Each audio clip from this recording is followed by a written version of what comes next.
It is a pretty horrible time to be a consumer in the US. And not only because the price of virtually everything you buy is gonna go up because of Donald Trump's disastrous trade war, but also because even more than they used to, the government is now set up just to advance the interests of corporations.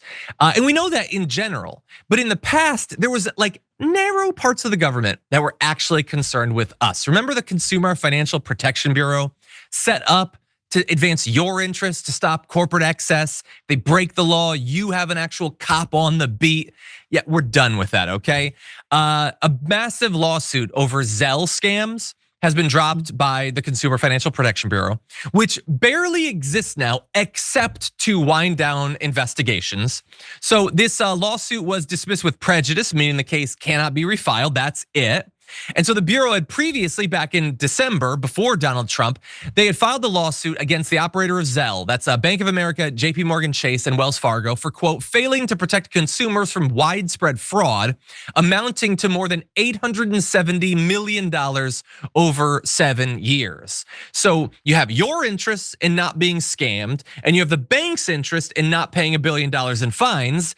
And what do you know? The Trump administration went with the banks. And so that's great for them, I suppose. But that's not all.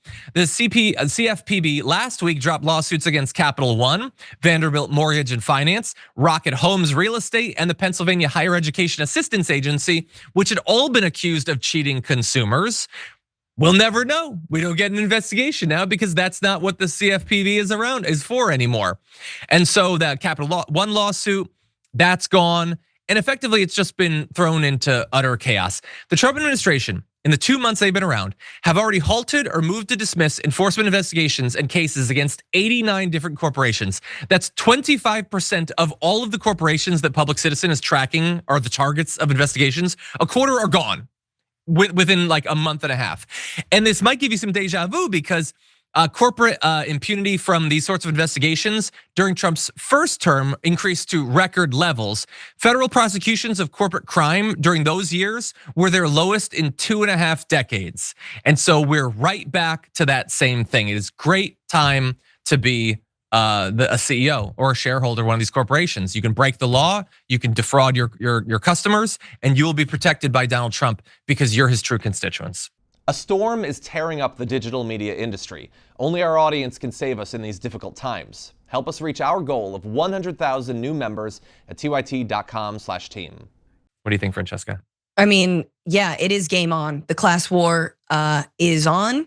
The lines in the sand have been drawn, and it's all a question of which side you're on. Are you a banker? Are you part of the 1%? Or are you an average person, right? Are you struggling to pay the bills? Do you get worried every time you see, the price of regular items go up and up and up and up? And that's what it is. And the other thing about this that I think is really important to know is that this is what corporations and banks have been wanting all along. They want to defraud you. They want to be able to get away with what they're doing. If somebody steals your Zelle account and they charge a bunch of money and they loot you, basically, they want to make sure that you are never going to get justice. You're never going to be made whole for this. It'll be incredibly difficult. And the Consumer Financial Protection Bureau was started, after the banking crisis, thanks to the likes of Senator Elizabeth Warren, right? And it was to protect everyday folks. It was to protect Main Street.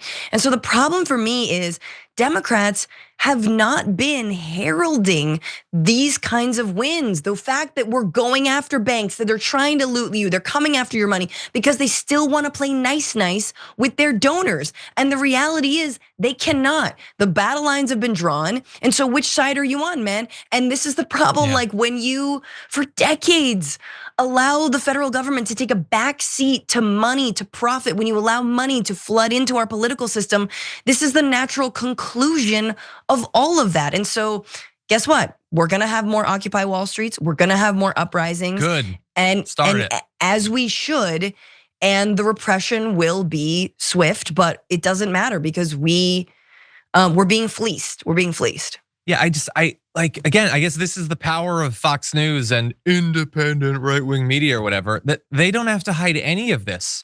They don't even have to dole it out over a long period of time. It's just instantly, it's all for the corporations and the wealthy. That's all we're doing. Little things like Biden was trying to stop airlines from nickel and diming you or hiding fees or Ticketmaster. Yep. They're stopping even that. They want you, the pettiest little things that everyone hates, every liberal hates, every conservative hates, the way the corporations abuse you, it's game on again. The overdraft Donald fees. Trump, because they don't overdraft fees. Where stuff that has 105% approval in regulating. Nope, Republicans are in charge again. And so corporations get to ream you any way they want. Wake up, Jesus Christ, stop watching Jesse Waters, stop watching Ben Shapiro. Actually look out for your own financial interests for like a brief window. Just try it out and see how it feels. You might enjoy it. For a brief window, imagine you are not going to be a billionaire. I know it's hard. Yeah. But again, I mean, I know I will be someday, but imagine that you won't, maybe. I don't understand it. Stop submitting to these people who hate you.